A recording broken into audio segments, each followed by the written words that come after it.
This podcast is brought to you by www.twolinedmusichut.com. Hi, this is Musa for Two Lined Music Hut's Entertainment Report podcast. And today's guest, you will never believe me, today's guest is two-time Juno Award winner. In one of our previous podcasts, his name came up and I had to, not didn't want to, I had to have him on this edition here. All right? He was one of the top selectors that we didn't even know was a selector at that time, turned artist. Do you know who we have with us today? We have Blessed in the building. Blessed. Okay. It's the Blessed B. Yeah, man. What's Big up going yourself, on, muscle. brother? Yeah, man. Me there, man. We say everything's Thanks for having okay. me. Yeah, man. Everything is okay and blessed. Me can't complain, you know. Oh, man, you know that. Thank you. Because one time, I just called you one time. You said, yeah, let's make it happen this day. Yeah. And you made it happen. Yeah, man. You're a man where I have a whole heap of respect. Yeah. Not just from me, but from just the streets in general, from long time and from then until now. Yeah. You know we're working, bro. Yeah. You know what I mean? Yeah. So let's just jump right into it. All right? The story that I got recorded on the last podcast is that you and Lindo P had a song together. Yeah, man. Poison Ivy. Poison Ivy.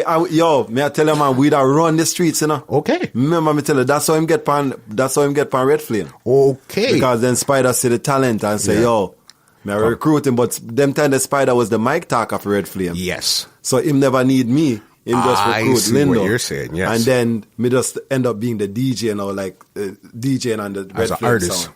On Red Flame. Okay, so you were an artist on Red Flame also. Okay, so both of you guys went. So he went as a selector, and I was you the went DJ. as the artist. Yeah. Wow. In fact, Spider, the first dub me ever cut, a Spider from Red Flame. Yeah. Bring me got Calibi and paid me. What? Paid me. Yeah. Them times that me had nobody and he still paid me. Yeah. At Calibi studio and the first dub me ever do. Red Flame. That's history right there Yeah, because yeah, when man, you say man. Calibi, a lot of people don't even know where or what that is. No. Calibi was in a house, I think, off of St. Clair Roundtree. Roundtree. Yes. Down by close to Eglinton West. Yeah, man. Wow. He's like I don't know the word for it, but like he's like an icon, like a staple. For sure. Where if you're a foundation artist from Canada, you have to know Calibi.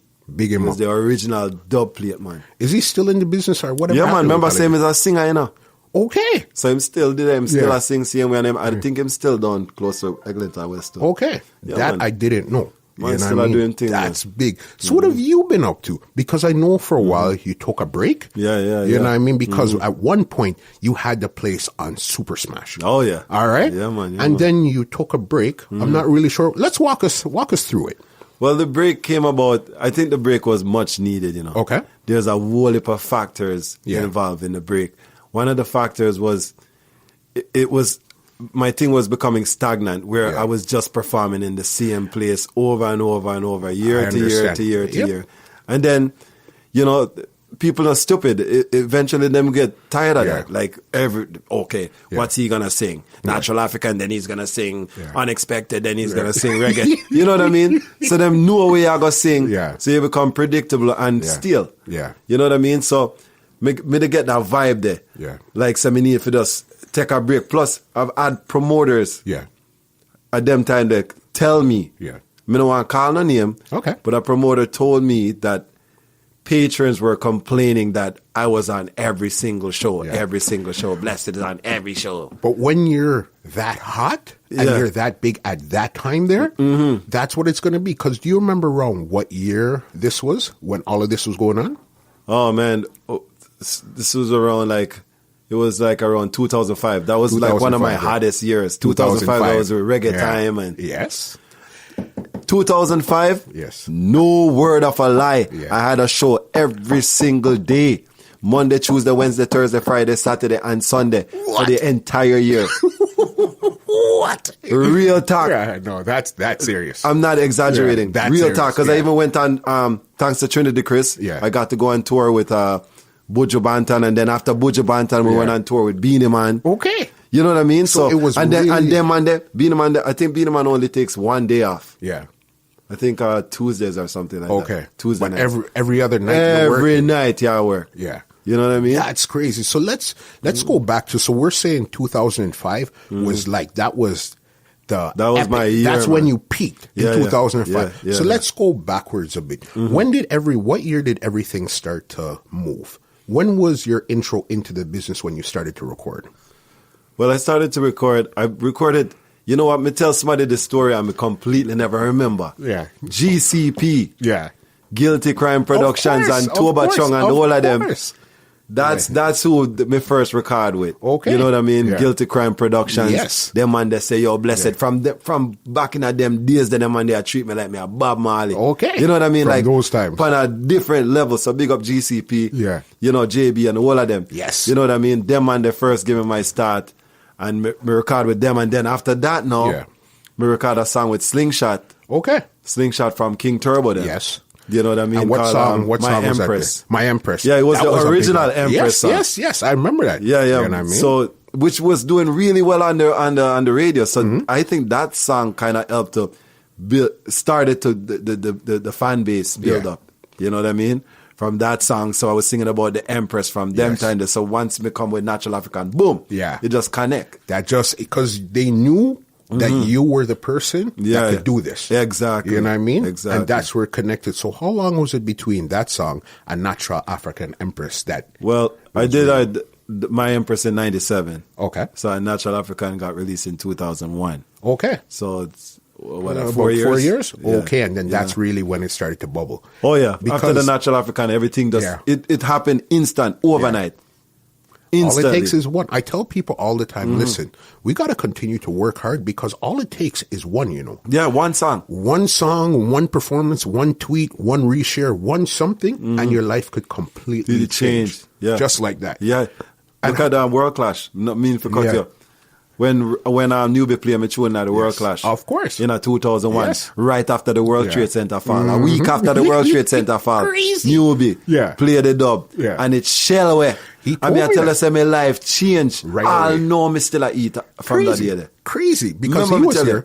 Same place where you're sitting. And he told me that too. He said, when he first went in and he was playing, that they weren't really connecting with him. But from he got into a second round and started to drop some oldies, and then when he dropped the Blessed and the whole place turned over, he said, I think he said it was about 3 of them. Yeah, he played more than one. Back to back, he played Unexpected too. Yeah. And then he played Bushra too. Yeah. Yeah. Crazy. Yeah. Imagine that right there. You know what I mean? New York and nobody. Them times there was a nobody. Yeah. He said that's what he said. Nobody knew what it really was. But it shelled the place. Exactly. You know what I mean? How did you even come up with the song Natural African Empress? You know what?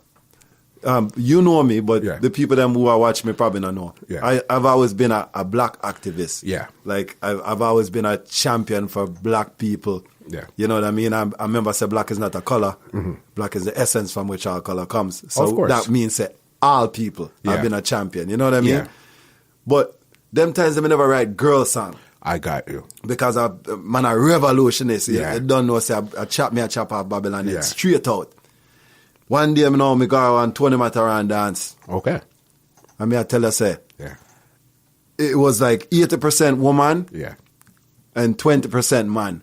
And 60% of the woman, them hot like King, me I tell you, say, me did it with me ex, and me I tell you, man. Yeah. Me can't talk with him, but it was crazy. You know what I mean? And that's when me say, yo, me go write a girl tune. You know, so me go write a girl song. Yeah. And not just a girl song, but a song for black woman. You know what I mean? So it's not your regular run-of-the-mill No. I wasn't song. even right. No. I wasn't even really focused on that back then. I was just focusing on more like black upliftment. Yeah. You know what I mean? And then it just took it from there. So where do you record the original? Because we know it was recorded twice. Yeah. We're gonna get into all that. Yeah, man. I recorded the original, would you believe? Yeah. In a man living room. Yeah. In a living room. No booth or nothing. Yeah. No nothing. The dining table did it. Yeah. And the mic and a little mixer. Crazy. And that's what I voiced it on. Crazy. And that was on when you guys had voiced it was on the original Bilal? Yes, Soul Sister Rhythm. And why did you guys even choose that beat to record on? You know what? Me used to watch BT every single day. Yeah. And when me see the rhythm, me just cock up. Yeah. You hear Shabarang said DJ just cock up when they hear boom rhythm. Yeah. Me just cock up, me say, me want that rhythm there. Yeah. And me just take the rhythm and me write the song. And actually the first verse was supposed to be the outro. Okay. That's why I kept repeating the love, because that's supposed to be like the last verse. Where it's fading out. That's the verse where everybody loves. So me just switch it from the last verse and make it the first one. Yeah. That's amazing because I know at that time, Flow just came into the business at that time, the radio station, the big radio station. Mm-hmm. How did you guys get it from the living room to Flow? Thanks to Specs the boss. Specs the boss. Specs are the boss. Me can never diss Specs no time, no way. Because if it wasn't for Specs, it probably wouldn't have happened. Okay. You know what I mean? Because he wasn't even, remember, it's not my rhythm. So him not supposed to play it. Yes. He's on a commercial radio station. Him not supposed to play it. And him play it. Yeah. And you know what I mean? And it took off from the first time him played it.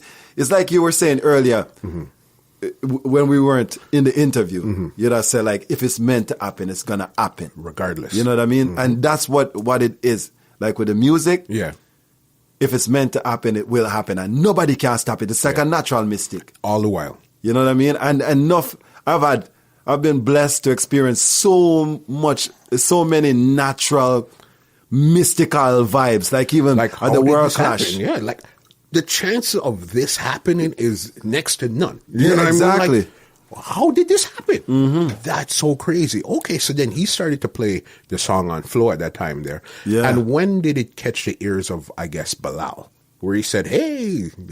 Oh, really soon after, because that's when they banned it off the radio. Once Bilal found out about it. It was that crazy where it got to his people. And they said, They sent Scope Records. Yeah.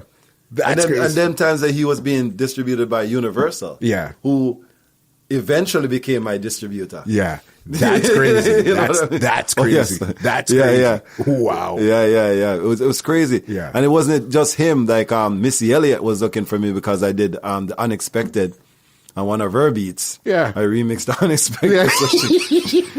And some guy in Florida released it. Yeah. You know what I mean? So she was looking for me too to talk to me, but I didn't really. Yeah. No, I didn't know that the Unexpected was on a Missy beat at first. I didn't hear that one there. Well, it wasn't on the Missy beat at first, but like I released it a cappella. Yeah. Okay. Remember, I don't know if you remember, I released it on a white label, 12-inch. Okay. Me and Shots from Black Ice Movement, me have to give him props. Okay. You know what I mean? We split the money. I think it cost us $1,600 at the time. Yeah. To press up over 1,000. Yeah. And we press it up. We put the acapella, which was a mistake. Yeah. The rhythm. And then the song. So the man from Florida just did the acapella, put it on a Missy beat, and made a killing off it. Yeah. But that has nothing to... What was Missy looking for you for? Was it? I don't know. I was hoping she wanted to record with me, but it never happened. It just never went crazy. So then after Flow banned it off of the air, you guys had to go and re-record it on an original beat, and that's where I guess Spraga Roots. Me call Spraga, cause Spraga, thanks to Lindo. Yeah. Lindo introduced me to Spraga. Yeah. So right away, me call Spraga, cause Spraga was one of the first people to record me to me have a song called Tekwe with him. Okay. Tekwe, the chain of religion, when we have burn out certain things. Yeah. They're on YouTube. Tekwe. You know what I mean? Yeah. So right away, Spraga the first person me call and say, yo, Spraga, you know, say them ban the song off of the radio. Me need you to make a rhythm. Yeah. And then go, all right, me I got Jamaica next week. Yeah. Boom. Right away, the man just slap with the rhythm. Yeah. But then now, when Spraga supposed to forward back for get Flow the tune, because every day Flow kept calling me, when you going to do the remix? That's how serious it was. Yeah. Because people are calling and requesting it. So, right when Spraga supposed to forward Canada, right? The World Trade Center thing happened. So Spraga gets stuck at Jamaica and couldn't forward. And I guess at that time, you couldn't really email music and those No. We have to wait for the DAT. It was on a DAT cassette. So we have to wait for him to come up with the DAT. You know what I mean? Great. and then I had to go to Laka channel to burn it on CD. Who don't know Laka channel, just Google it. That's where people used to cut them dubs back in the day. I think they were off of Leslie or something. Les Mill Road. Yeah, man. Those guys were good guys over there too. So how long was it between it coming off the radio to you guys getting it back on the radio on an original beat? About a month. Because of the World Trade Center thing. Yeah. That's so crazy. So the World Trade, so then the song got banned and Nubi went to New York, and all of this happened within a couple of weeks to a month. Yeah. Crazy. Yeah. You couldn't expect this. You couldn't. No, it was plan unexpected. This. Yeah. You know, like you're saying that the song. Unexpected, man. You know what I mean? Like, and the thing is, it's how long the song lasts too. Yeah. Like the buzz lasted for years. Of course, bro. Like, even if me sing 10 songs, I may not get forward for 9 of them. Yeah. When me sing the Natural African. Yeah. That's the one where really, that's the one but where, you know, good music is like this. Good music lasts for years because we're listening to some songs that probably came out in the 70s, 50s, the 60s, and we're still listening to it to this day. Yeah. And certain songs that came out last year, we forgot about them already. Exactly. So once you put out a good song, it's a good song. Yeah, and that was a staple song. Yeah, man. So you would say, that's your most treasured song in your catalog? That's my favorite song of all times. Crazy. You know what I mean? Favorite song. We love that song. Yeah. And how long did it actually take you to write that song? Oh, man, not really long. You see, it's a very simple song. Yeah. Like about an hour. You know That's what I mean? so crazy. And a lot of times you'd go into a big studio with a big setting, take days to write a song, and then it just doesn't go anywhere. Exactly. The You know simplicity. what I mean? Yeah. That's what does it. The simpler the song, the better. Crazy. You know what I mean? Crazy. That was recorded in a living room. The living room. Wow. Living room. That's crazy. Virgin Omari living room. Big up Omari chosen songs. Yeah, you know him? Of course. Yeah, from Antigua. Of course. I seen Omari up to, I think it was December. He was up here. He came around quick. He has a radio station in Antigua right now too. Yeah? Yeah. So if you guys are linking, link with him. Yeah, you know man. what I mean? That's big. Okay. So then after that, what was the next move now? Well, the next move was, I was working, how the song come about was I was doing a mixtape. Okay. You know what I mean? So the Natural African was one of the songs on the mixtape. Okay, so that was originally intended to be a mixtape song? Yeah. So it wasn't really intended to be a radio song? No. It wasn't intended to. Because all me that have it, right? King Turbo, I'm a brother them. Yeah. Right? From when them used to play hip-hop, they used to play on a hip-hop show. Yes. 2 o'clock in the morning. Side 3 show. Yeah. You know what I mean? So from them times that them used to play me tune all the time. So me know say, all right, if me record a song, me know say King Turbo them are going to play it. Yeah. So then me say, all right, me going to do the mixtape, and me know say them are going to play it for a morning, right? you know what I mean? So that's how it come about. Yeah. Me just say, all right, me I do the mixtape, and me know say King Turbo them are give that strength. So you just actually sent the song to Specs just to see what would happen. Because again, you know that it's not on an original Exactly. beat. So let's just see what happened. Exactly. And it just took off. Because then you used to have the buckle of the beats. Yes. So me just the one them clash it with one of the Jamaica-based artists them, you know what I mean? I got it. And hopefully it win. Because when I sang them, when me did up on the mixtape, them put it up against Luciano. Yeah. And it beat Luciano. What? And you don't know, so Luciano is like, the big boss those times. And even now, you know what I mean? But that was when he was just coming out and running the place. And it actually won in the and beat him. People calling and voted for my song. Yeah. I think it's a song called "Though They Try to Change Me, I Am That I Am." Yes. It was on a beat. Na na na na na na na. We can't remember the beat, but no, that's a big. You know, when you sit down and speak to somebody is when you really remember how much classics they have in their catalog. It's not until you actually sang that song I said, yes. I remember that I used to play on Morning Ride almost every Monday morning. Yeah, man. Every Monday morning, you're guaranteed to hear that song. Yeah. Wow. That was a big song back in the day. So then, originally, as you said, it was recorded for the mixtape. What was the name of the mixtape? I didn't even have a name for the mixtape. Me never even end up releasing a mixtape because Natural African took off so big. Me said, I need a mixtape.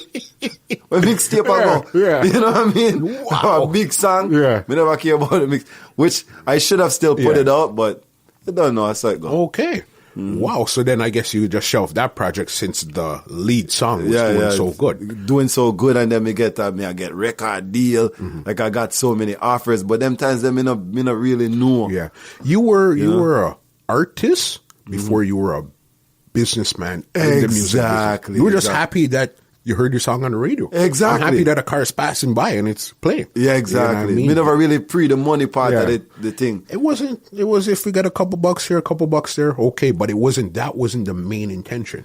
You know, the one mistake that I made, okay, is I told myself, when me make it, me not go switch by my friend them. Yeah. Me not go switch by my friend them. Me go treat them the same way or me to treat them from before my boss. But guess what now? Yeah. Everybody turn in on my friend. Yeah. so now, when me ready to go do a dub and make a money, you remember me from back in the day remember I said we used to go to school together? Yeah. Guess what? From grade 1. So then me done make the pledge, so me not gonna charge nobody. Yeah. Who me know. So me end up I do everything for free because everybody are my friend. Yeah. That's something like that Jamil song there. Do you remember me? A real thing, you know, when your boss, everybody want to know if you remember them. Yeah. You know what I mean? Wow, that's crazy. I tell you, so I ended up doing a lot of stuff back then for free. Yeah. Because, But it was part of the groundwork, I guess. You know what I mean? Because sometimes if you would charge them or whatever, you probably, I don't want it, or I don't really have it like that, or whatever the case is. So you wouldn't probably spread it out as far as you did. Exactly. You know what I mean? So it's just one of those things. So it's like, you guys take the dubs, just pay me for the stage show. Yeah. You know what I mean? And then everybody's good from there type of thing. Yeah, man. Wow. So then what was the next move now after that there? After that, me get the deal with Explorer Records. That was the big one. Actually, I got another deal where me no want to talk about. All right. That kind of fell through. Okay.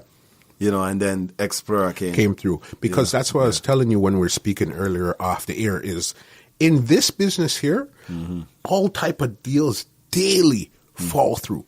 It's like as you go to sign right on the dotted line, somebody says, hold up, then it falls through. You know how many $1 million deals fell through? I know. I was speaking to somebody up to even last week, and they said, they were ready to sign for $250,000, and the deal fell through right away as they were ready to sign. Yeah. So it's just one of those things. I totally understand where you're coming from. There's so many highs and lows in this business. Man.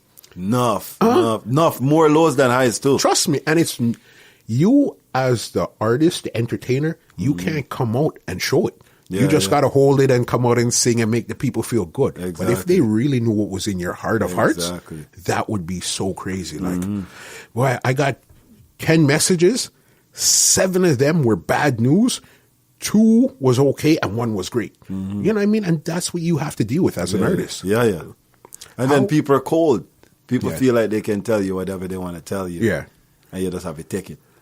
Take it from me, I understand 100% what you're talking about. Yeah. People are different. You know what I mean? They act like you're almost like a machine. You don't have feelings. And if you react to what they're saying, you're now the bad guy. Yeah. You have an ego. Him thinking big. Yeah. But that's always the first thing they want to run to, because week before, when I didn't have the song out, we're hanging out and everything. The next week when I have the song out, I can't hang out and do all of the same stuff. So then now you're going to say, you switch. Yeah. But it's just a natural progression. I can't expect to stay the same way all the time. You have to evolve. You have to evolve. You know what I mean? Your locks them grow every single day. You know what I mean? You're evolving as a human being every single day. True.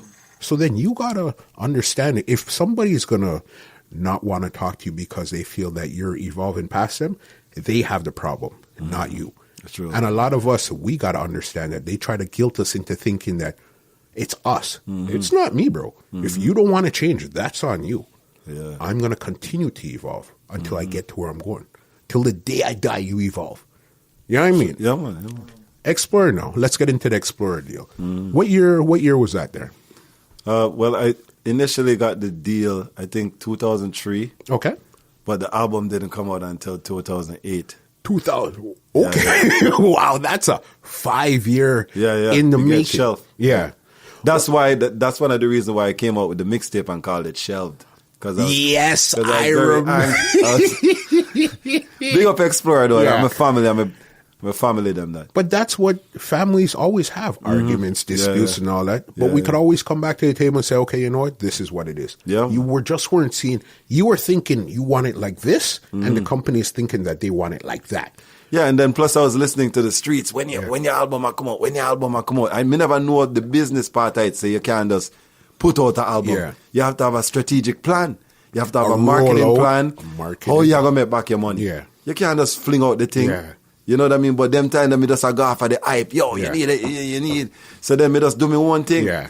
Which me wouldn't advise no young artist to do that. Because you see, when you jump on a producer's rhythm without asking their permission, it's kind of like robbing them, you know. It's kind of like going in the studio and putting a gun to them head and robbing them. 100% agreed. And them not gonna like it. And that's how you get blacklisted too. All right, that boy then I'll go up on my rhythm no more. No rhythm when we put violated. out. Exactly. So it's theft. Yeah. You know what I mean? So me not do that no more. You know what I mean? I wouldn't advise no young artist to do that, like to take somebody's instrumental and go record upon it and put it out without their permission. It's the same thing like somebody taking your a cappella like they did and put it on this beat and do all of this. And then now anything good or bad comes back to you. Exactly. Hey, I heard you on the beat. Exactly. What is this up to? Yeah, you know what I mean? So it's intellectual property. And a lot of people don't understand it because it's not a bottle of water that you could actually walk away with.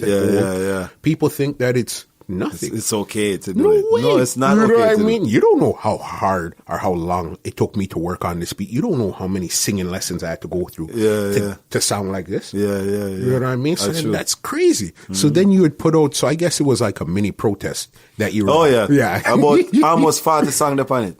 On the mixtape, over 30 songs on the mixtape.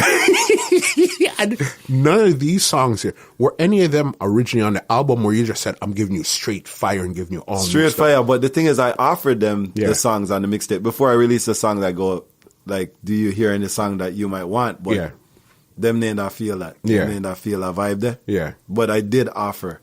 And then you said, you know what, I'm going for it. Because me as a person, you can't tell me what sounds good to me. Yeah. So if it sounds good to me, it just sounds good to me. I push it. I push that.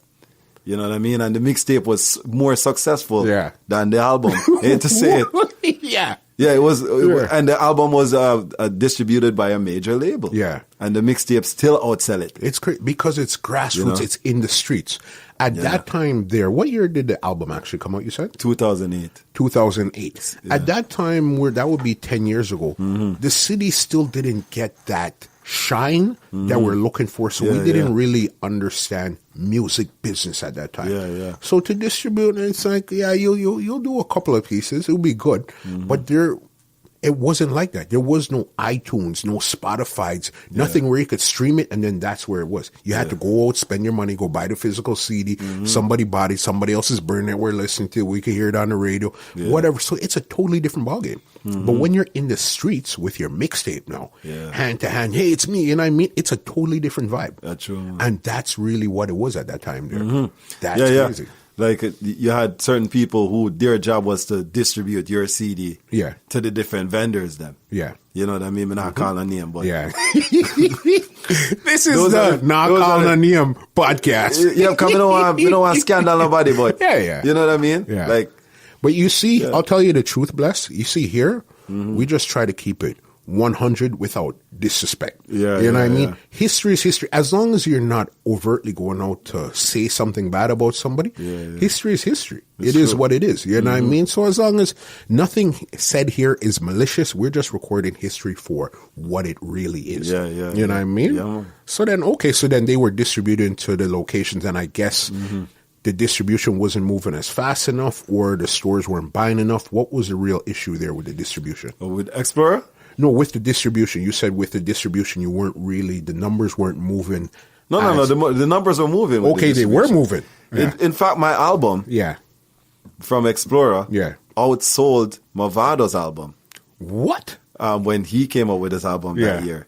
He only sold, I think I heard from a SoundScan because I checked, like his first week, I think it was 4,000, and I sold more than that. Wow. First week. In fact, you remember HMV and them store there? Of course. You see when Natural African was out? They had a chart, HMV chart. Yes, and I used to go to HMV every single day. And it was number one, and every day it would be sold out. Crazy. You know what I mean? So from them times, they may have a fan base that was willing to buy the music. And that's big if you're talking back then. You know what I mean? If I was to sell those records now, would I be on number one on Billboard? Reggae Billboard. As easy as it is. You know what I mean? That's so crazy, boss. Yeah, but back then, that was a flop. If you didn't sell 1 million records or at least 50,000 records, it was considered a flop. Right? But they're holding you to a different standard. You don't have the machine like what they had. You were lucky to even have a label at that time. I know. Because a lot of artists, they didn't have a label. That was straight independent. Yeah. You know what I mean? So you got to really, you were lucky. Yeah. You know what I mean? Yeah, man. All right, so then let's get to the road to the Juno now. All right. What year did you win the Juno? I won in 2002, but for the year 2001. You won. So I collected it 2002. Yeah. But for 2001. So this was before your album came out. You had won a Juno. Oh yeah. What? For my first ever try. Yeah. What? It was impossible. It was unexpected. Like, you know what I mean? Like, trust me, I have to big up. I have people that I have to big up. Yeah. Lisa. Yeah. From Reggae Mania. Yep. Big girl. And you wouldn't believe it, Ron Nelson. Ron. The two of them, they're the ones who helped me to get that first nomination. Wow. And which song was that for? Natural African. That is so amazing. Yeah. That's amazing there. Yeah, man. It was them that called me. Lisa called me and Ron and said, yo, you have to submit that song there. Yeah. Because then time me didn't know about Juno, but me never care about no Juno. Wait, that wasn't a thing those times. Yeah. You know what I mean? Like, me know about it, but it wasn't for the award. It was for the reward. You know what I mean? Yeah, but big up the Juno still. My glad feet. Of course. You know, and I'll never be ungrateful. No, because that's where you're learning. Because, again, remember, if you look at the whole situation, you were just learning the business. Yeah. We were from the streets where we're looking to put out music. The people around us like it, we're good to go. Exactly. You know what I mean? That was the extent of where we were happy. If somebody called us if we were in Scarborough and somebody from Brampton called and said, hey, they're listening to the song, that was exciting. That's our boss. That's our boss. Right? If you hear somebody I drive by, and one time in up on the road, I hear somebody I beat one of my tune, I'm upset. The best feeling. Yeah. Ever. The best feeling ever. We all follow him. I drive side and just... Real talk, man. Yeah, That's crazy. And again, that type of distribution, it was different. There wasn't really, the internet was just coming around, so we weren't really heavy into it yet. It was CDs at that time. So it was hand to hand, and whoever had that CD player in the car, they just happened to pass you, and that's what they happened to be playing. Yeah. Wow. Yeah, man. That's big right there. All right, so let's get on to Juno number 2. What song was that for? That's a Reggae Time. For Reggae Time. Yeah. That was off of the album? No, that was a single before the album was released. Before even the album Yeah, because again. remember the shelf, so them just released that single off it. Okay. You know what I mean? And that was through Explorer. Yeah. They had, and what year was that you won the Juno? 2006, but I won it for 2005. Wow. Crazy. And all of this, again, is all pre-album. These are all singles and Street Love. Yeah. That's from the streets. Yeah. You know what I mean? I remember, and the thing with Reggae Time, it was so different than your first songs. It had a real ska type of feel to it. So it was totally different. So I didn't know, how did you feel putting out a song like that was so different from all of your other work? Well, me can tell you a joke. When we recorded that song there, it was supposed to be an album cut. Okay. You know what I mean? It was just supposed to be an album filler. Yeah. Because me not think so nobody ever like ska. Yeah. You know what I mean? So me I think say, boy, it's just going to be an album tune. You know what I mean? But then when we sent it to Universal Records for them to listen to it, that was their favorite one. You know what I mean? Ska is big. Ska is a big thing. Yeah. But it's just, I guess, with us now, because we were dealing with anything that's new. Ska, we were whatever.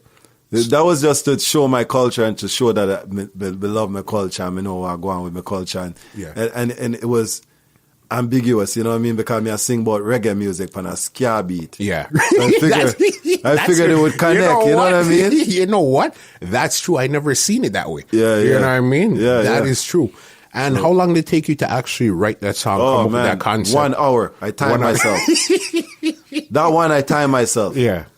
1 hour. And you know what? That night was a natural mistake because that's when we write my song, when everybody asleep. So it was like about 3 o'clock in the morning and there was a snow squall outside. Okay. Right? And you couldn't see nothing. Wow. So I said, what is this? Is stuff that I read about in the Bible. Yeah. When it says Moses see a cloud come down and rain. You know what I mean? It was, me didn't know. Yeah. that then this was one that is something connected. special was going on because me look outside and you couldn't see nothing at all. Yeah. King. Crazy.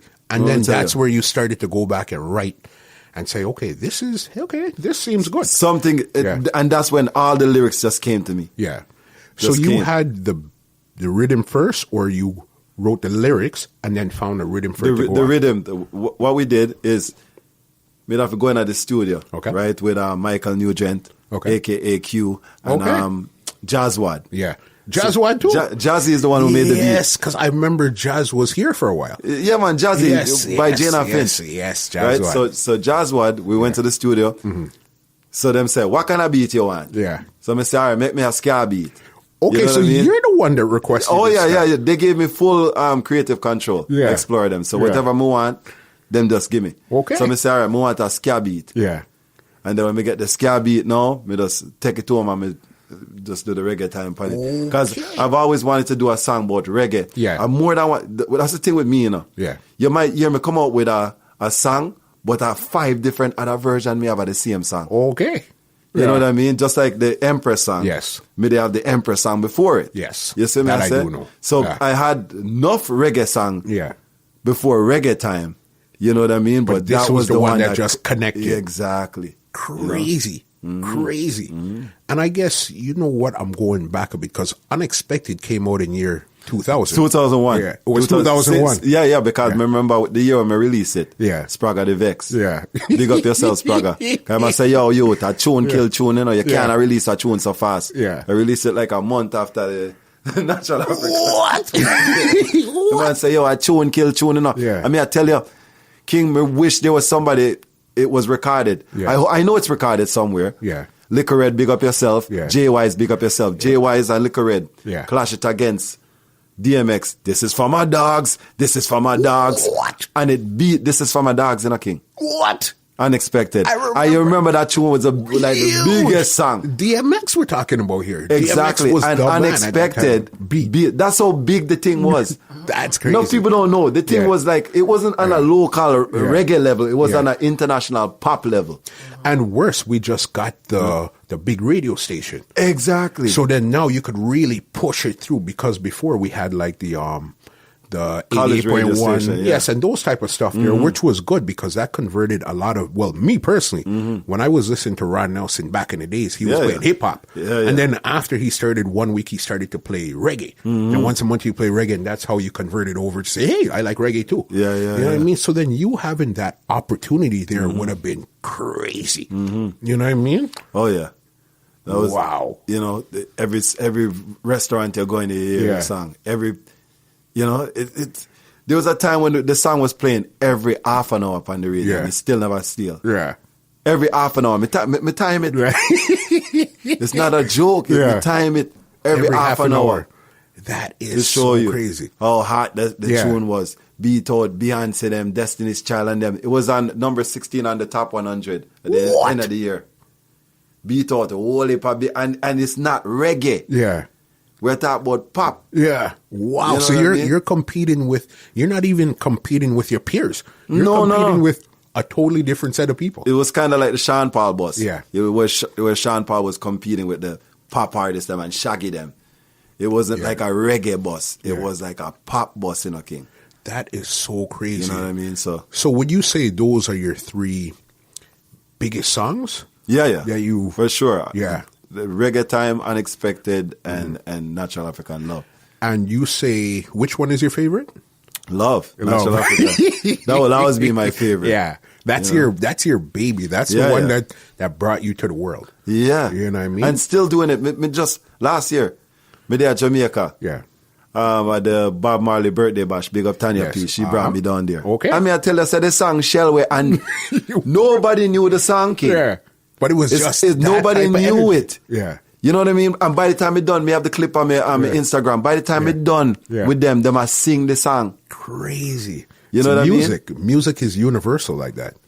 Me I tell you, King. Wow. So, don't know, man. So It's a that blessing. song there took you all over the place. You got to tour and do everything. Yeah, and it's gone places that I've never been. Yeah. You know what I mean? Where are you looking to go? Where haven't you gone that you want to go? I really want to go to Africa. Yeah, I knew you were going to say that. You know what I mean? Africa, I already have a link, big up Lagazi. Yeah. I put on all of the big show them in Ghana. Okay. So that's in the works. Yeah. You know what I mean? That's your main, once you touch here, then you say, okay, you know what? I did it. Yeah, You know what I mean? because making it is relative. It's what's in your mind. Exactly. You know what I mean? Some people, they just want to hear their voice played back on the radio. And to them, they made it, okay, I could, Exactly. that's the height of my career. I'll go home and thank you, everybody. Yeah, You know what I mean? But you know that Africa, when you come off of that plane and touch that soil, you know that. And one thing me know about African people, them know for love. Yeah. You know what I mean? Of Them course. not shy with them Yeah. love. Them show love, and they Yeah. don't care if, you know what I mean? They don't care who you are. If them Exactly. love you, them just love you. And that's what I love about them. Yeah. You know It's what I mean? so amazing, boss. The fact that you just decided to do this and this is where it is. Yeah. Let me take you back to the beginning here. How did you even start doing music? What was the first thing that got you into music? Well, I started out in the, I first started singing in my school choir. Okay. Yeah. You know, sometimes I forget. Yeah. So other interviews, I might never remember that. But yeah, me really start out in the school choir. Me auditioned for that too. Yeah. And Okay. it was really tough. Seaford Primary Yeah. school choir. Okay. And you don't know, say, you have to can sing for Yeah. them. The school choir, Jamaica, tough, you know? Okay, so then that's exactly what I was going to say to you. So you've been in the business or in the music from back home. Yeah, in Jamaica. from back in Jamaica. Okay. And I was big back, I'm telling you, King. Yeah. Like I used to sing a song called There'll Be Peace in the Valley. Yeah. And churches from all over St. Thomas used to request me to go to the church and sing the song. Okay. And then what we used to do is we had a play, like, you know, a skit, play like that we used to do, a church play. And then they used to get me to sing the song in the play. Like as a part of the whole entertainment. So we went on the road with that. Yeah. You know what I mean? That's crazy. So actually, anybody from St. Thomas know Martin Bay High School. Yeah. Me get for performing at the auditorium with Ram. Yeah. Shell wet. Me tell you, King. Yeah. I was a talk for the longest while. This little youth will sing There'll Be Peace in the Valley for me. That's You know so what I mean? crazy. So, And that was your first introduction. Oh man, that's when I into- said, me want to be an artist. And even when my boy the lecturer come up with him something too sweet, me switch it around and say potato too sweet.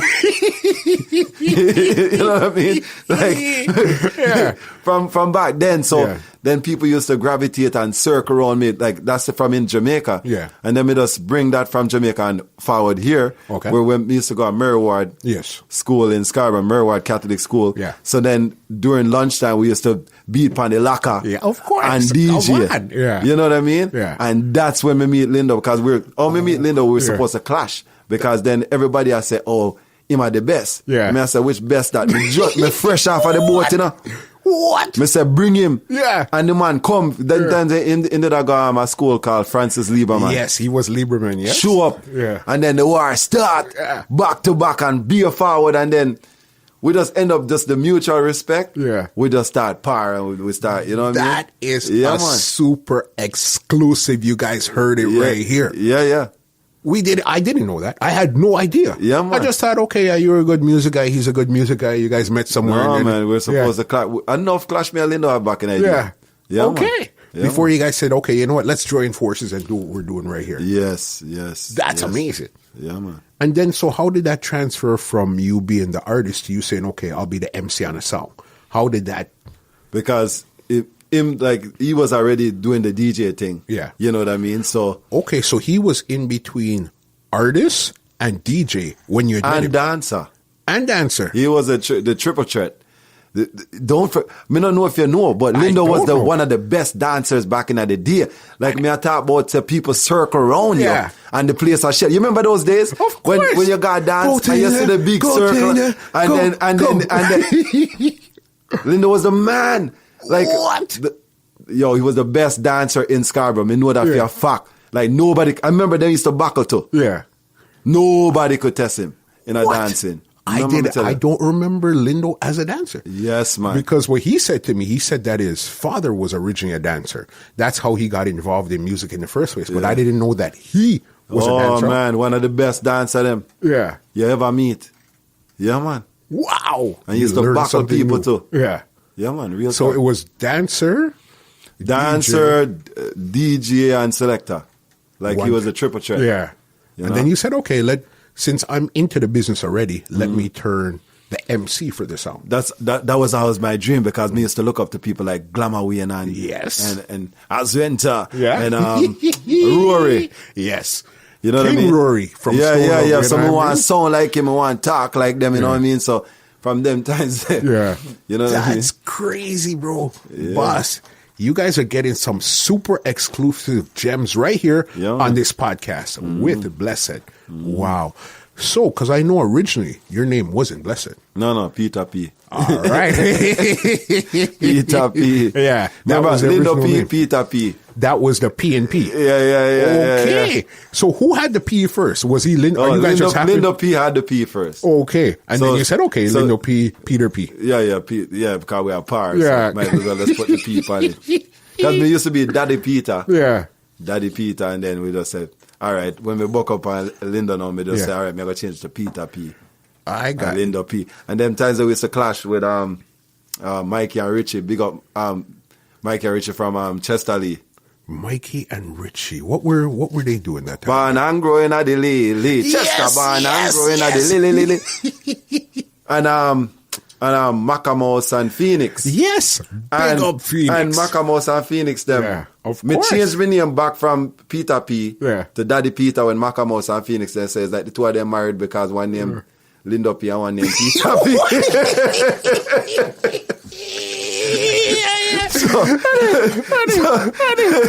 So we changed it to Daddy Peter. So you guys had clash, or it was just because they were hot in the streets? You guys No, were hot, that was a thing back in the Yeah. days. Clash. You had Yeah. to clash. Yeah. That's how you get your street cred.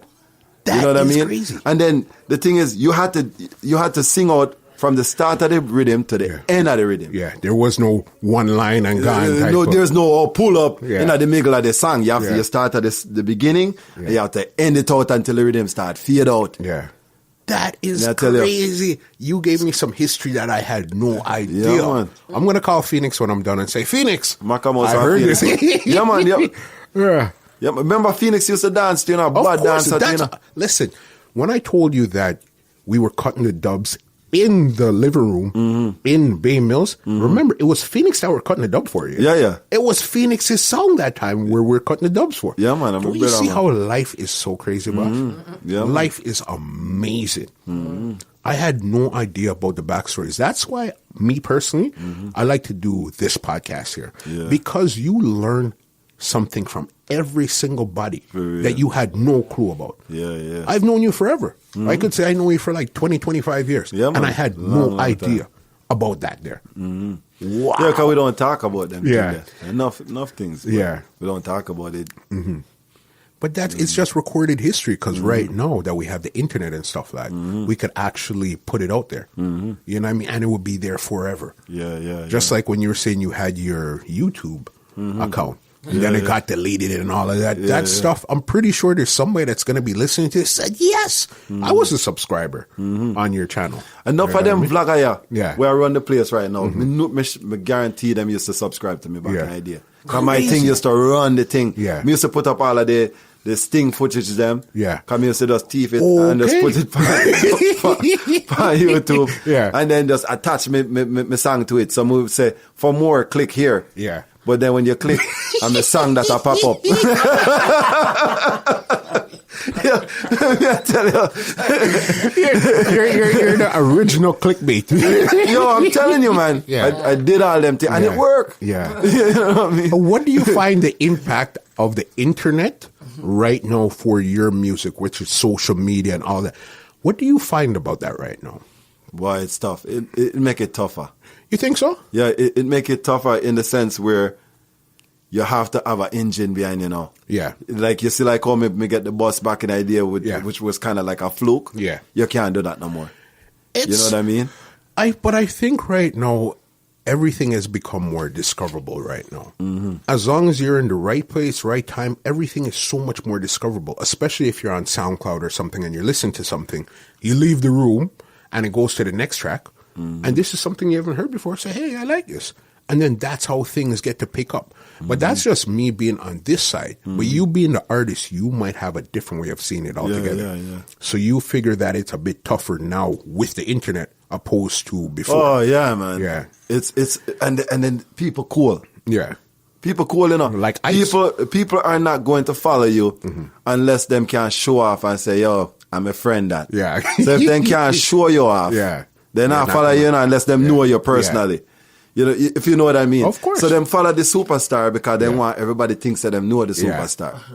Take a picture with them. Exactly. They got a like from them or exactly. So and so like me picture. So nobody not give you no strength unless them have something to gain out of it. Where their numbers are going to go up because it's all a real numbers game right now. Exactly. And then there's scammings in it. Yeah. Of right? course. Me no believe nobody will tell me about them have millions of followers because you can buy that. Of course you can. You can buy that. And enough of these guys, because them a big star, them know say people are going to believe.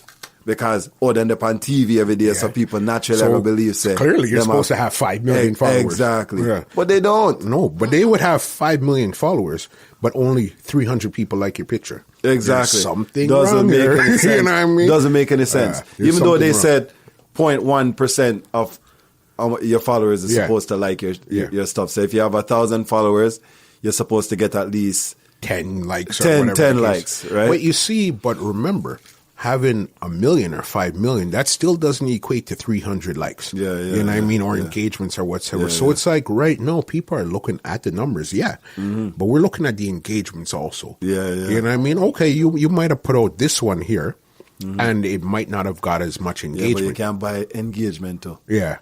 You can buy the likes, you can buy comments, you can buy everything. Yeah.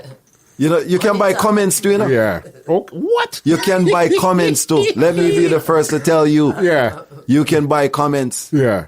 You know what I mean? Wow. So me, I believe half of what I see on social media, and I do not think that social media should be the thing that you use to judge an artist's success. You should use the music. Yeah. The music should be what dictates how good an artist is. Not how much followers them have, not how much likes them get on them picture. And all of that. And all that stuff. Everybody's wrapped up in that numbers game right now where it's strictly numbers, and especially where you could see the numbers. I see that you have 5 million followers. I see that you got 30 likes or whatever the case is. But then now this is where like the Snapchat came and switched the game. You have no clue how many people is actually looking at my stuff. You have no clue how many followers I have. For real. I'm the only person when I see, okay, I put up a picture and I got 5,000 people see it.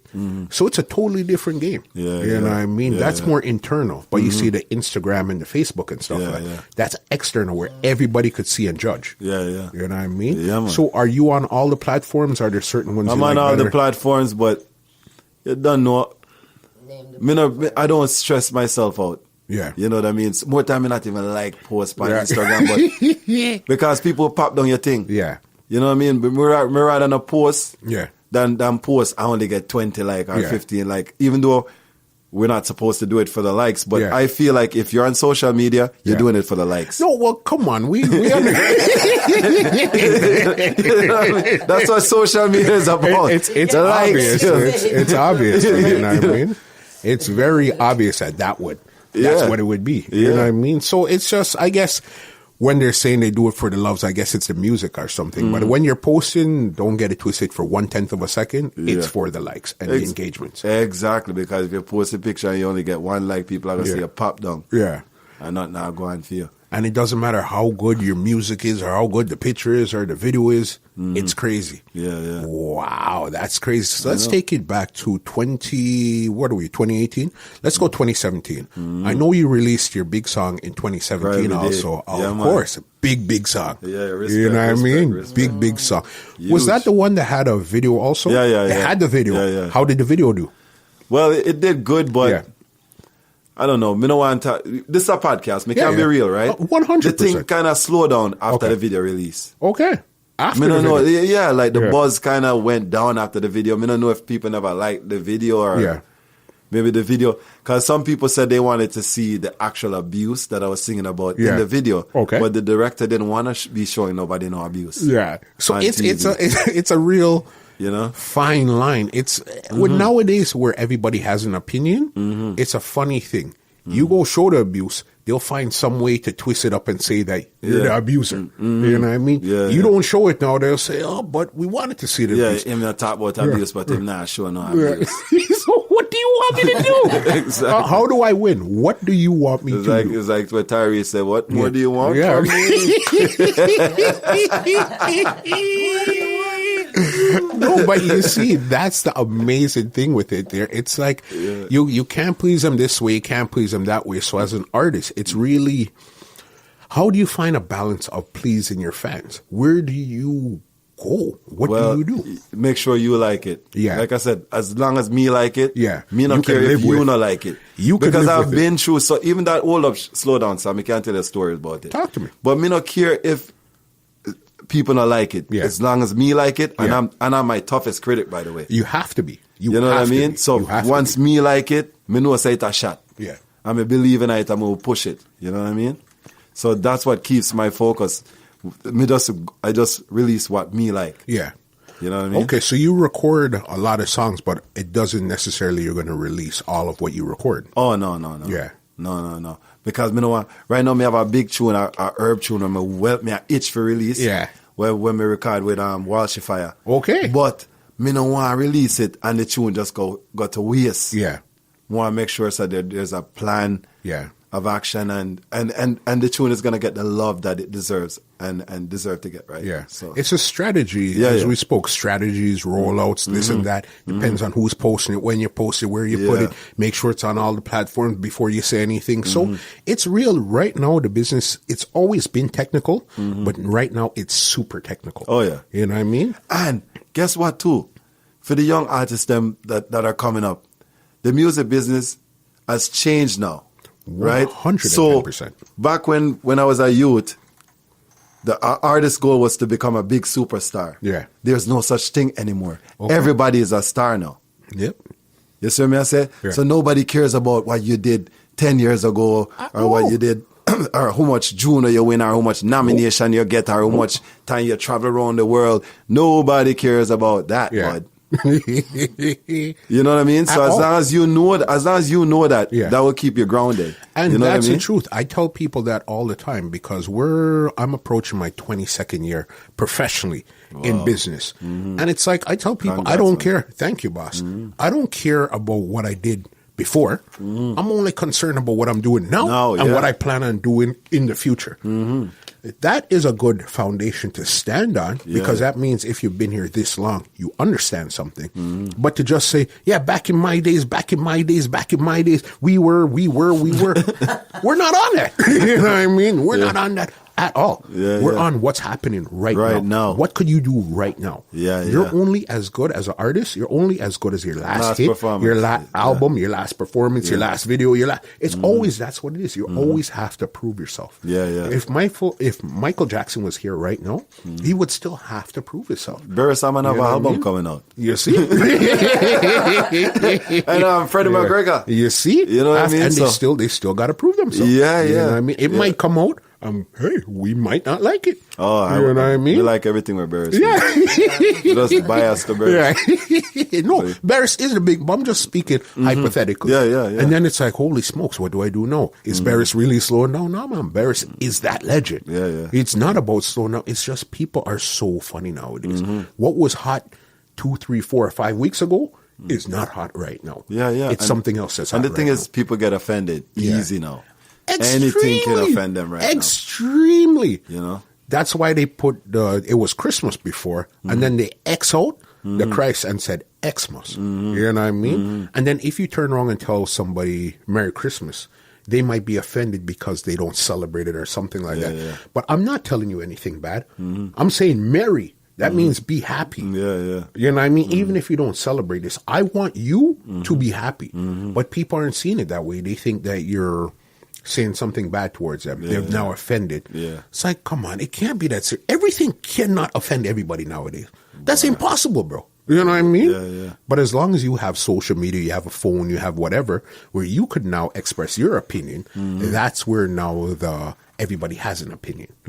Which I believe that everybody should have an opinion, but you can't have an opinion about everything, bro. Yeah. That's impossible. That's impossible. True. You know what I mean? Mm-hmm. So let's get to the big news. I don't know if we said it here. Am I allowed to talk about what you just told me before you came in here? That's why we're we're celebrating you right now. I know all Scarborough. All right. Right now, we're getting the exclusive right here. If you don't know, I'm going to tell you right now, if you didn't watch TV this morning or anything, Blessed is nominated for another Juno Award. Yeah, man. How does that feel again, brother? You wouldn't even believe it.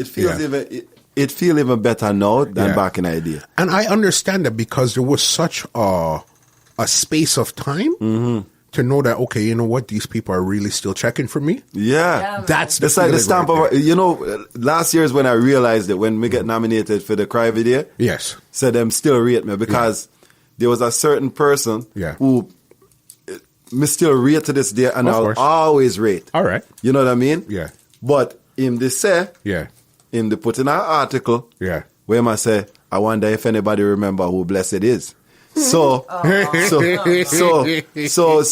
because of that now, when we get the nomination there, me really feel good about that because me I said now him know. Yeah.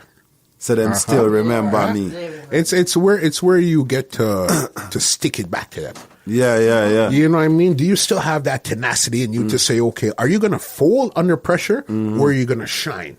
That's really what it comes down to. So now you're shining. You know what I mean? Because you could have went into a corner and said, oh man, nobody's really checking for me anymore. I feel sorry for me myself. Of course. But that's you're just a human being. You know what I mean? We know what you sing, and that to most people, that's the extent of what they know about Blessed. Yeah. But when it comes to the real you after the lights come off and stuff, they don't know what you feel in your heart. Exactly. They don't know how you felt about that last performance. Were you looking at somebody in the crowd and they were nodding off? It's like, frig, these people still check for me? You know what I mean? They don't know. So for you to actually come back and be nominated again for a third time, man. Big one. Big up the whole board, all of the delegates. Them. Yeah. You know, I'm grateful because I grew up in the streets. Of course. People don't know my story, but me go say Talk to them. Talk to them. Like I grew up in the streets. Yeah. From I was a teenager, sleeping from floor to floor. People, depending on the goodness of people's hearts. Okay. You know what I mean? So me have a rough start. I get you. And where the majority of my life was based on surviving. It's day to day. Exactly. Yeah. Surviving and hoping that this person don't kick me out of the house. And you know what I mean? So, just winning the Juno and getting nominated, it's you can't believe how good it feels to me. Because then it brings me back to all of the sufferation when I got through. It's like, holy smokes. You know what? I made it to another level again. Like, thank God. You know what I mean? Sufferation, I sing as Peter P. You know what I mean? And people are telling me, say, you're not going to make it, you're not sound good. That song there, idiot song, you know what I mean? And then to still go through that and come through and, boy, may I tell you, man, just the June and it's the highest award in music in Canada. Yep. You know what I mean? That means a lot. It means a lot because remember saying in Canada me born. Yeah. So when me leave from Jamaica, my vision and my goal was to come to foreign and make it and accomplish something in life. Right? So imagine now, me asleep on people floor and them thing there, me not accomplish when me come a foreign if come do. Yeah. You know what I mean? So when me win the Juno now, it was the best feeling because nobody can say me come a foreign and never accomplish nothing. Because me come a foreign and me accomplish the highest award in music that you could ever receive. You could get. And you know what I mean? That's amazing. And that's it. And you can't take your money with you. Yeah. You can't take your house with you. Me can't take the physical award with me. But me can't take the knowing. Exactly. Knowing that I want the award with me. That will be attached to your name forever. Exactly. I mean? No matter if there's an afterlife, I'm gonna remember it. You know what I mean? That's so crazy. So yeah, definitely. Yeah. Yeah, man. So really, this one, you would say this one really connected to your heart. Because then me still compete with the youth then. Yeah. And some of the people them in the category, I'm a youth them. You know what I mean? Like, my little brother them and my little sister, you know what I mean? I had a podcast, the last podcast that we did. Mm-hmm. Your name came up. Mm-hmm. And he said, yes, when he first came, it was man like you, Lindo P, Sample King, Trinity Chris, that he looked up to and rated and respect. Yeah. And then look, now you guys are in the exact same. Now we are competing in the same category. And if none of you guys know who I'm speaking about, we're talking about right now ISOS. He was the one, that thing there, that came and spoke about it. Yeah, man. Me never used to go nowhere without ISOS. If me have a TV interview, ISOS is there. Okay. Even check my Reggae Time video. Yeah. ISOS is in my Reggae Time video. What? ISOS is the artist. Yeah. Look on the Reggae Time video again. Yeah. In it, I played Domino. All DJ Wiz was in a Reggae Time video too. You know what I mean? So from back then, like ISOS was like my little par in P. Like even Esco, before Esco take off. It was me, ISOS and Esco that was doing road more time. Okay. You know what I mean? I didn't realize that. Yeah, man, we were doing road and shelling the place. Yeah. You know what I mean? So definitely he's like family to me, you know. That's crazy. Definitely just to like see family. Now that we all leveled up. Now we're all it's like almost like bittersweet. And now we have to compete for the same award. Okay, but it's a thing where I don't think you would mind losing to him or he would mind losing to you. In that type of sense where it's like, okay, if I didn't take it, you took it, and we both know that each other deserved it. And that's what's amazing. Yeah, man. You know what I mean? Yeah, that's amazing. And the thing, I'm going to be there to help him out too. Yeah. Because your first time, it's tough if you lose. Yeah. You know what I mean? It's really tough. Of course, it's like sitting there and you're just the anticipation of just waiting. Okay, the winners are, and it seems like when they say that, when they announce the winner, it seems like it took 10 years. I know, and then drag it out. Okay, a commercial break now, and then we'll get back to the winner. You know what? I know nerves, man. Yeah. Every year, when me submit, me wonder why me do it. Yeah. Because, it's a serious stress where you have to control it and I will take you over, you know? Yeah. Because, especially if you really want it bad. Of course. You know what I mean? So, but it's fun at the same time. Yeah. It's a fun experience. Even if you lose, you feel sad for about a week and you get over it. You know what I mean? Then you're on to the next because it's just what your peers. You know what I mean? Your peers said, okay, you know what? We like you. The people said, okay, we like you. So then it works. Yeah. You know what I mean? So it's just, that's amazing, bro, to see where you come. So after this, the actual next step would be Grammys. You know what I mean? Yeah. We're going for Grammys. Yeah. And the thing is, if you don't believe it, you can't achieve it. Exactly. I believe that I can win that Grammy. No, I think you have that wrong. We believe that you can use that Grammy. Respect, you know what I mean? Respect. We believe that. Because I've seen when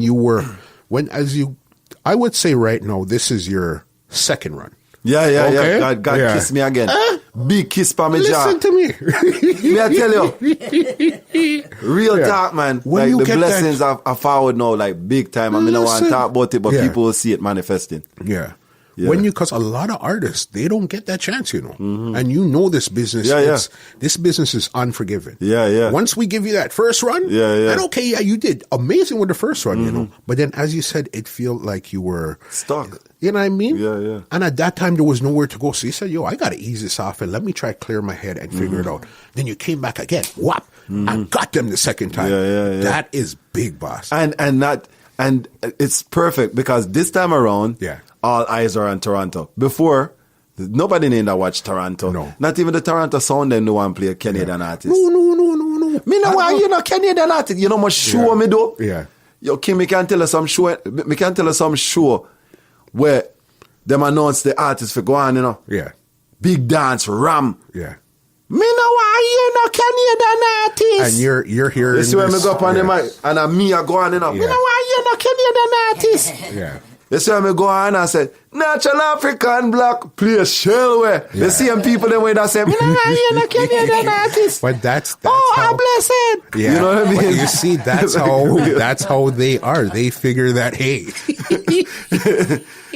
they don't want to. But I've seen that. Time and time again. As I said, been in this industry a long time.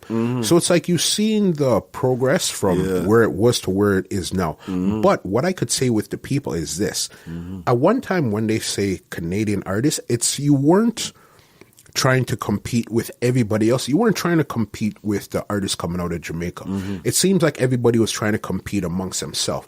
So they wouldn't have that right quality, that right sound, that right vibe, that right feel about it. You know what I mean? So then I could understand where the people say, hey, I don't want to hear no Canadian artists because they're not giving them that quality. But you see, when you sit down and you deal with them, and then it sinks into you, and you say, okay, you know what? I'm ready to record. Even if you record it down there, mix it up here, or whatever the case is, it's a completely different feel altogether. You know what I mean? Have you recorded anything in Jamaica before?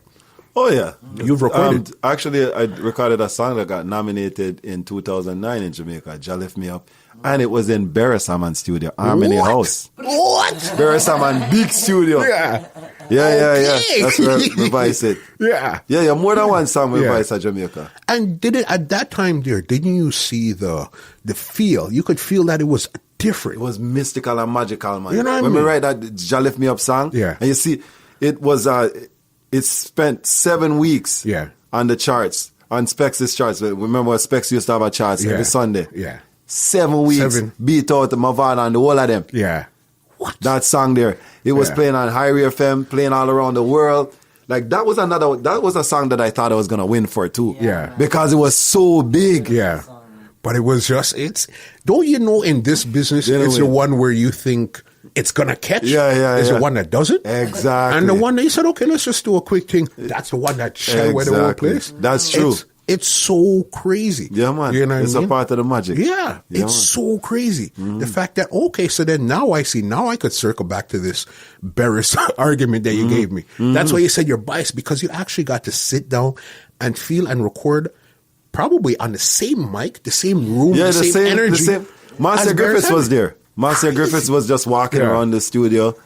Even Barris loved the tune. Jah Lift Me Up, he loves the tune. Crazy. Yeah. So I guess you would love to actually record something with Barris if you had the opportunity. Of course, me tell him that all the time. Every time I see him. Me, I'm biggest fan. You know what I mean? Like, every time I see him.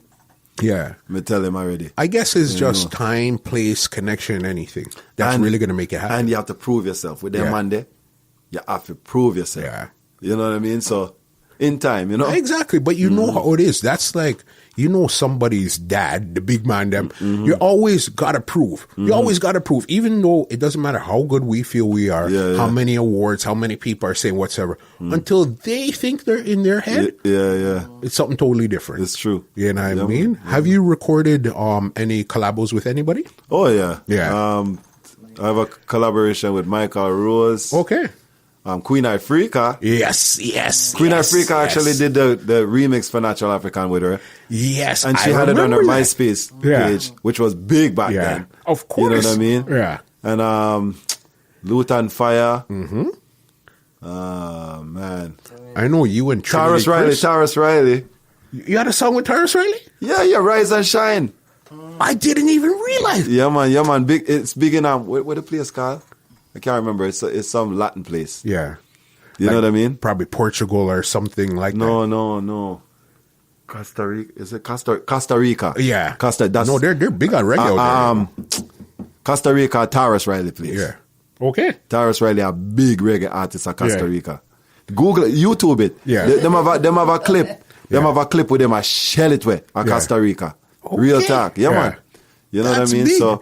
And I remember the song Trinity that Chris. you and Trinity Chris that had the place. In the Streets. That also got a nomination. That got a nomination? Yeah. That's one of the nominations. Yeah. You know? Holy smokes. Yeah.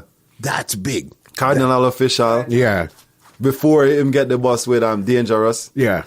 Me used to check Cardinal all the time. Yeah. Me and Esco have a song and we tune together. Babylon can't stop me from smoking the herb. Right. That tune there helped to introduce escort to Europe because them times that Europe wasn't really familiar with him, but they knew Blessed Be. So remember, then he just leverage your crowd, and basically that's how you brought him forward. Exactly, like help to help the work. You know what I mean? That's like crazy. That song was actually produced by G Vine. Yeah, music. Yeah, so man. G Vine, you can call him and ask him. Yeah. He probably still have it. The funny thing, I spoke to G-Vine. G-Vine hit me up about a couple of weeks ago. You know what I mean? Because I know G-Vine originally, he was an artist first before he actually came into production. You know what I mean? I think he's still doing the artist thing too. Yeah. But I know that's originally what he was an artist, and then he started to produce. Yeah. That's so crazy. Because I know at one time, it was you and Trinity Chris that were hanging everywhere you go. Everywhere Trinity Chris. Jamaica we go. Yeah. You know what I mean? Okay. We got Jamaica more than once. Yeah. Me and Trinity got Jamaica. Okay. You know what I mean? Was there a video for that song? Yeah. There was one for we did it in Villowways. Yeah. Willow Tree. Them times I don't know if people know me they have a locks before and then it chop off and then so them times it was right after me chop it off. You know what I mean? That's when them shoot the video. Since you brought that up, let me ask you. You having locks and then you trimming and then growing your locks again. Do you find that would affect your business as in a musician, or do you find that it enhances, it did nothing? What do you find that did? Having it trimming, and then coming again? It affected it. Yeah. Me not gonna tell a lie. Yeah. Me lose about 70% of my fan base after me cut my locks. What? Yeah. What? 70. King, you wouldn't believe it. Like about because before me cut my locks, man. Yeah. Me could have go up on the mic and sing A, B, C, D, E, F, G. The place shellware. Yeah. King, me I tell you, and then time they appear white fuzz and me locks, me did that look like a oboe. Yeah. Me not tell a lie. It was embarrassing. Yeah. Me appear bedded in my locks. Yeah. Me I walk around. You know, me do a show with Spraga Benz. Yeah. That I shelled the place too, by the way. Okay. And Red Square. Yeah. Right?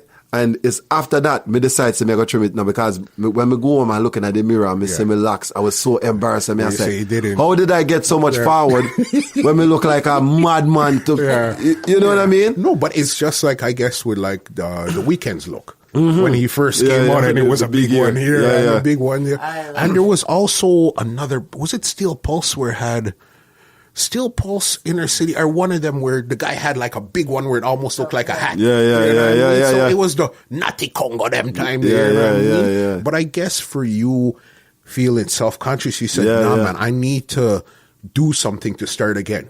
So it wasn't like you said, you know what, I'm not embracing Rastafari. No. It was just you needed to push the reset button. And then the first time I did it, it wasn't about Rastafari. It's about being a natural African. I got it. It wasn't about, because when we first start out, it wasn't about Ja Rastafari and everything there. It was about having locks and just being a natural African person. I got you. You know what I mean? So me never thinks that people are gonna look on it like, oh, in bow because again, nobody knows what's in your heart. Exactly. And what you're doing this for. Okay, I'm singing music. It just happens to be conscious type of music. And then that all plays a part into it. So then now they bought into that image. So then now when you go to the barber chair and then trim off and you feel, say, okay, I look good now. And people are looking at you like, what are you doing? Exactly. So you said, hold on. I think you guys got this twisted because this wasn't what it was in the first place. Exactly. You know what I mean? Yeah. It wasn't about Rastafari or any movement or, you know. We all know Rasta is not a religion. So, but it wasn't about that. It was just more about just being natural. Being natural. Then that's growing my locks, you know. Wow. So are you embracing Rastafari now with this time around? Yes, definitely. I got you. You know what I mean? Because I'm more mature now. Yeah. You know what I mean? And I did my research and look into it and seeing that it's, you know, in my opinion, it's the right way. I live a nice and positive life. Yeah. You know what I mean? I think Rasta should not be about what food you eat, but the content of your character. Of course, 100%. Who you are as a person, not what you eat. Yeah. You see what I mean, King? It makes sense. And that's how me view it. Yeah. It makes total sense. It's what you have in your heart and what you're living and how you're presenting it. Right. That's really what it comes down to. Exactly. But everybody wants to twist it and say this, that, or... Everybody move like the scribe and Pharisees. If you don't have a bushy beard, and if you don't do this, and if you don't, look maga and anorexic, or, you know what I mean? Something then you're not a real Rasta. But enough of them people, they will look real. A devil. True. Peter Tosh said that. Yeah, true. Peter Tosh said that on his show. Yeah. Said some of them, you see them, they look and smell like the real thing, but them a devil. Yeah. Me know say my heart clean. Yeah. Nobody now come to you and say, yo, blessed kick off me do and rob me, or blessed do that, or blessed do that. Mm-hmm. Them can't, because me live a pure and clean life, King. And that's what a Rasta man is supposed to be. Liberty. Exactly. You know what I mean? Yeah. Whichever way you find it, just straight liberty. Exactly. You know what I mean? Live and let live. Nobody can call me a drug dealer. Nobody can say, oh, me a bus shot in the road. Or nothing like that. That's not your thing. Them can call me scammer, but it's not true. Yeah. Come in a scam people. Mm-hmm. You know what I mean? You want to talk about that situation? Well, me just talk about it. Yeah. Them can call me scammer. Yeah. But I am not a scammer. Me not give them no publicity. Yeah. No. Because I understand where you're coming from. Mm-hmm. Because we've done, besides being brethren, we've done business time and time again. You know what I mean? Mm-hmm. Sometimes it might be a misunderstanding, time or whatsoever, and then somebody took it to somewhere it shouldn't go. You know what I mean? Yeah, and that's what happens. And a lot of times, we know a lot of people that takes things to places where it shouldn't go. Yeah. Especially people that you've known for most of your life. Like people you know from them a little youth, from them a pitney. You know? Especially for the level of money and stuff that some people are talking. It's like, come on. You know what I mean? Even if there is a misunderstanding. This podcast is brought to you by www.twolinedmusichut.com.